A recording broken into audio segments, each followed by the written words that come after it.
민족 사사기 2장 11절부터 우리 한 절씩 교독합니다.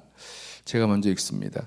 이스라엘 자손이 여호와의 목전에 악을 행하여 바알들을 섬기며 애굽 땅에서 그들을 인도하여 내신 그들의 조상들의 하나님 여호와를 버리고 다른 신들 곧 그들의 주위에 있는 백성의 신들을 따라 그들에게 절하여 여호와를 진노하시게 하였으되 곧 그들이 여호와를 버리고 바알과 아스다롯을 섬겼으므로 여호와께서 이스라엘에게 진노하사 노략하는 자의 손에 넘겨주사 그들이 노략을 당하게 하시며 또 주위에 있는 모든 대적의 손에 팔아 넘기심에 그들이 다시는 대적을 당하지 못하였으며 그들이 어디로 가든지 여호와의 손이 그들에게 재앙을 내리시니 곧 여호와께서 말씀하신 것과 같고 여호와께서 그들에게 맹세하신 것과 같아서 그들의 괴로움이 심하였더라. 여호와께서 사사들을 세우사 노략자의 손에서 그들을 구원하게 하셨으나 그들이 그 사사들에게도 순종하지 아니하고 오히려 다른 신들을 따라가 음행하며 그들에게 절하고 여호와의 명령을 순종하던 그들의 조상들이 행하던 길에서 속히 치우쳐 떠나서 그와 같이 행하지 아니하였더라. 여호와께서 그들을 위하여 사사들을 세우실 때에는 그 사사와 함께 하셨고 그 사사가 사는 날 동안에는 여호와께서 그들을 대적의 손에서 구원하셨으니 이는 그들이 대적에게 압박과 괴롭게 함을 받아 슬피 부르짖음으로 여호와께서 뜻을 돌이키셨음이거늘 그 사사가 죽은 후에는 그들이 돌이켜 그들의 조상들보다 더욱 타락하여 다른 신들을 따라 섬기며 그들에게 절하고 그들의 행위와 패역한 길을 그치지 아니하였으므로 여호와께서 이스라엘에게 진노하여 이르시되 이 백성이 내가 그들의 조상들에게 명령한 언약을 어기고 나의 목소리를 순종하지 아니하였은즉 나도 여호수아가 죽을 때에 남겨둔 이방 민족들을 다시는 그들 앞에서 하나도 쫓아내지 아니하리니 이는 이스라엘이 그들의 조상들이 지킨 것 같이 나 여호와의 도를 지켜 행하나 아니하나 그들을 시험하려 함이라 하시니라. 함께 읽습니다.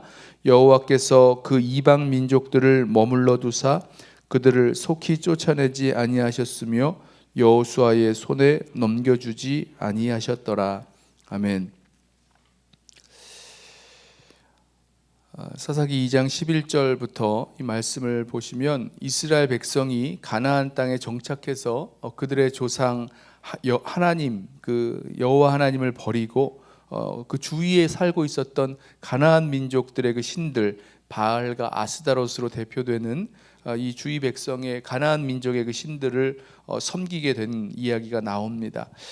그것은 그 우상 숭배 하나님 대신에 다른 신들을 따라갔던 이 이스라엘 백성을 향해서 하나님이 진노하시죠. 그리고 이 이스라엘 나라를 노략하는 그런 다른 나라의 그 손에 넘겨주십니다. 이스라엘은 그 대적을 이기지 못했고요. 하나님 그 말씀 그대로 다시는 대적을 당할 수가 없었습니다. 그리고 하나님의 손에서 재앙을 받게 됐죠. 자, 그러면 여기서부터 이 사사 시대에서 반복적으로 나오는 그 영적 악순환이 시작됩니다. 이 대적에게 노략을 당하고 또 대적에게 압박을 받으면 이스라엘이 슬피 부르짖으며 또 하나님께 구원해 달라고 슬피 부르짖으면 하나님이 그 뜻을 돌이키셔서 사사를 세워 이스라엘을 구원하십니다. 하나님께서 그 사사들과 함께 하셨고 놀라운 능력으로 이스라엘 백성을 대적의 손에서 구원해 주십니다. 하지만 그 사사가 죽은 후에는 이스라엘 백성이 다시 타락하죠. 근데 말씀을 보면 다시 타락하는 정도가 아니라 더 타락했다, 그런 말씀이 나옵니다. 19절에 그 사사가 죽은 후에는 그들이 돌이켜 그들의 조상들보다 더욱 타락하여 다른 신들을 섬기고 그들의 행위와 또 그들의 패역한 길을 또다시 걸어가는 모습을 나타나게 됩니다. 그러면 다시 압박이 시작되죠. 대적에게 노략질을 당하고 압박을 받게 되고 고통 가운데 머물게 됩니다. 그러면 그때 다시 이스라엘이 하나님께 슬피 부르짖게 되고 하나님은 뜻을 돌이키시사 사사를 세워 이스라엘을 구원하신다. 자, 그러면서 20절부터 말씀을 보면 하나님께서 이방 민족을 남겨두셨다 이런 말씀을 하고 있습니다. 그리고 그 이방 민족을 남겨두신 이유가 나오는데요. 먼저 두 가지 이유를 말씀합니다. 20절을 보면 하나님이 그 이방 민족 이스라엘 백성들에게 그 이방 민족을 남겨두신 그 이유가 이 이스라엘 백성이 언약을 어기고 하나님의 말씀을 순종하지 아니하였기 때문에 결과적으로 하나님이 이방 민족을 쫓아내지 아니하셨다 이런 말씀을 하시고요. 또 한 가지는 22절에 이는 이스라엘이 그들의 조상들이 지킨 것 같이 나 여호와의 도를 지켜 행하나 아니하나 그들을 시험하려 함이라 하시니라. 이스라엘 백성이 정말 하나님의 말씀을 그들의 조상들처럼 잘 지키나 아니하나 그것을 시험해 보기 위하여 이방 민족을 남겨놓으셨다 이렇게 말씀하고 있습니다. 말씀을 묵상하면서 이런 생각이 들었어요. 여러분, 결국은요 이스라엘 백성이 이렇게 자꾸 우상 숭배에 빠지고 하나님을 버리고 바알과 아스다롯을 섬기면서 이방 민족들, 그 가나안 민족들의 우상 숭배에 빠지고 하나님을 섬기는 그 길 대신에 다른 길을 걸어가게 되니까 그러면 아예 이방 민족을 다 없애버리면 그러니까 이 이스라엘 민족을 유혹하고 또 누굽니까? 이 가나안의 신들을 섬기게 만드는 이방 민족을 완전히 없애버리면 아예 이런 일이 생기지 않을 것 아닐까? 이런 생각을 해보게 됐어요. 그런데 하나님이 그렇게 아니하셨다는 거죠. 먼저는 하나님께서 이스라엘 백성에게 말씀하신 그 언약 약속을 그대로 지키셨기 때문이다라고 말씀하는데 여기에 또 한 가지 그 이유가 있는데 그것이 하나님의 도를 지키나 아니하나 시험하려 하심이다 라고 말씀하고 계시다는 겁니다. 그러니까 사사시대의 이 영적 악순환을 계속 반복적으로 죄짓고 또 고통당하면 회개하고 하나님께 부르짖으면 하나님이 구원해 주시고 그 사사가 죽으면 다시 더욱더 악을 행하게 되고 다시 또 회개하고 또 하나님께 부르짖으면 하나님 구원해 주시고 이런 영적 악순환을 끊기 위해서 이방 민족을 아예 끊어버리고 없애버리고 그러면 이런 악순환을 끊을 수 있을 것 같은데 하나님 그렇게 하지 아니하셨다는 거죠. 먼저는 하나님의 말씀이 있었고 이스라엘 민족이 하나님께 순종하지 아니하였기 때문에 하나님의 목소리를 순종하지 아니하였기 때문에 이방 민족을 남겨놓으셨고 또 한 가지는 하나님의 도를 지키는지 안 지키는지 보시기 위해서 시험하기 위해서 남겨놓으셨다라는 것입니다. 그래서요 저희는요 이 이스라엘의 이 사사시대의 영적 악순환을 보면서 다시 고통을 당하고 노략질을 당하고 주권을 잃고 압제를 당하는 이 이스라엘 백성의 모습들을 보면서 그리고 이제 구원해 주시는 그 모습을 보면서 이방 민족을 남겨두신 그 모습이 결국은 이스라엘 백성이 다시 하나님의 도에 온전히 순종할 수 있는 어떤 의미에서는 영적인 기회를 주시는 것이구나 라는 생각을 해보게 되었습니다. 이것을 우리 삶에 적용하면 이렇습니다. 사사시대의 영적 악순환이 있는 것처럼 우리 믿음의 여정을 걸어갈 때에도 우리에게 있는 고질적인 영적 악순환이 일어나는 그런 부분들이 분명히 있습니다. 넘어지는 자리에서 또 넘어지고요. 또 유혹받는 자리에서 또 유혹을 받습니다. 내가 왜 이러지? 이러면 안 되는데 내가 정말 하나님 앞에서 바르게 해야 되는데 라고 생각하는데 자꾸만 넘어지고 자꾸만 쓰러지게 되는 영적 악순환의 자리가 있다는 거죠. 그러면 그 영적 악순환의 자리에서 우리가 그렇게 이렇게 승리하고 또 성공적으로 그 유혹과 시험을 이겨내지 못하게 되는 그런 자리 말입니다. 그런데 우리 그 자리를요 우리 좀 새롭게 한번 생각을 해보시죠. 하나님께서 아예 우리를 유혹하고 시험할 만한 그런 영적 악순환의 그런 이유, 원인이 될 만한 것들을 아예 우리 주위에서 없애버리실 수도 있는데 그렇게 하지 아니하시고 남겨놓으셨다는 것입니다. 그냥 남겨놓으셨다는 거예요. 그러면서 그 이유를 오늘 말씀에 비추어 보면 우리들이 여호와의 도를 지켜 행하나 아니하나 그들을 시험하려 하십니다.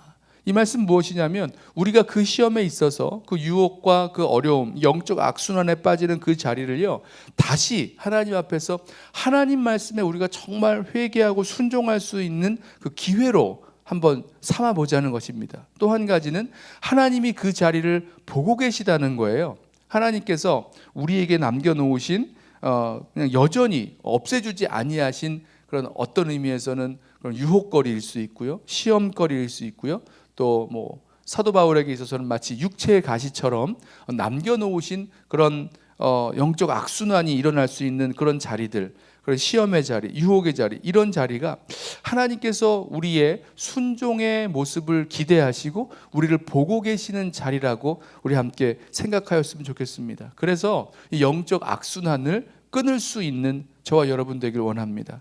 사실 영적 악순환은요, 잘 생각을 해보시면 우리가 정말 끊을 수 없는, 우리가 어떻게 고칠 수 없는 그런 고질적인 자리인 것처럼 보이지만 그 영적 악순환의 자리에 올 때마다 우리가 기억할 것이 있어요. 바로 그 자리는요, 우리가 다시 한번 말씀으로, 믿음으로, 주님께 순종함으로 거기에서 승리할 수 있는 자리가 될 수 있다는 사실을 기억하시기 바랍니다. 영적 악순환이라고 부르는 이유가 거기 있죠. 우리가 완전히 거기에 종살이하고 완전히 끌려갈 수밖에 없는 존재다. 그렇지 않습니다. 거기에서 우리는 승리할 수 있어요. 예수님 붙들고 예수님께서 우리들 가운데 주시는 말씀을 붙들고 또 순종하기 위하여 조금만 더 힘을 내고 하나님 앞에 헌신하면 그 자리에서 분명히 승리할 수 있기 때문에 우리는 그것을요, 영적 악순환의 자리라고 부르게 되는 거죠. 그런 가능성이 분명히 있는 자리라는 뜻입니다. 그래서 오늘 이 사사시대의 영적 악순환의 그 자리에서 하나님이 이 이방 민족을 다 없애지 아니하시고 남겨놓으셨던 그 이유를 바라보면서 우리의 그런 연약한 자리, 쉽게 유혹에 넘어가는 그 자리에 설 때마다, 그래, 하나님께서 여전히 이 자리에 있는 나의 모습을 보고 계시지. 그리고 여기에서 하나님께 정말 순종하나 순종하지 아니하나 다시 한번 이렇게 순종할 수 있는 그런 기회가 되는 것이지라고 생각하시면서 이 영적 악순환을 주님 앞에서 한번 이겨낼 수 있는, 승리할 수 있는 저와 여러분 되시기를 예수님의 이름으로 부탁하며 축원합니다. 기도하겠습니다. 사랑과 은혜가 풍성하신 우리 주님 감사합니다. 오늘도 우리들 가운데 말씀하여 주셔서 우리의 연약한 부분, 쉽게 넘어지는 그런 악순환에 빠지는 그런 유혹의 자리, 시험의 자리, 우리들에게 있는 것을 또한 보게 하시니 감사합니다. 주님, 그 자리가 결코 우리가 승리할 수 없는, 안 돼, 우리가 이길 수 없어 라고 고백하는 자리가 아니라 다시 한번 주의 말씀을 기억하고 또 주님의 인도하심에 순종할 수 있는 그런 기회로, 또 이 영적인 싸움에서 승리할 수 있는 그런 기회의 자리로 삼을 수 있도록 주여 우리를 붙드시고 인도하여 주옵소서. 주의 말씀을 청종하는지 순종하는지 아닌지 보기 위하여, 시험하기 위하여 이방 민족을 남겨놓으셨다 했던 것처럼 주님, 우리의 영적 악순환처럼 보이는 그 자리가 우리가 정말로 다시 승리할 수 있고 정말 하나님의 말씀 앞에 순종할 수 있는 그런 기회로 삼게 하여 주옵소서. 오늘 믿음의 여정을 걸어 나아가면서 만나게 될 수많은 일들 바라볼 때에 하나님께서 여전히 그런 어려움과 또 유혹과 시험의 자리를 완전히 없애지 아니하시고 남겨놓으신 것이 우리가 주님께 순종함으로 하나님 승리할 수 있기에 주신 자리인 줄로 믿고 다시 한번 믿음의 선한 싸움 싸우게 하여 주옵소서. 감사하며 예수님의 이름으로 기도드리옵나이다. 아멘. 이 시간에 먼저 오늘 주신 말씀 붙들고 기도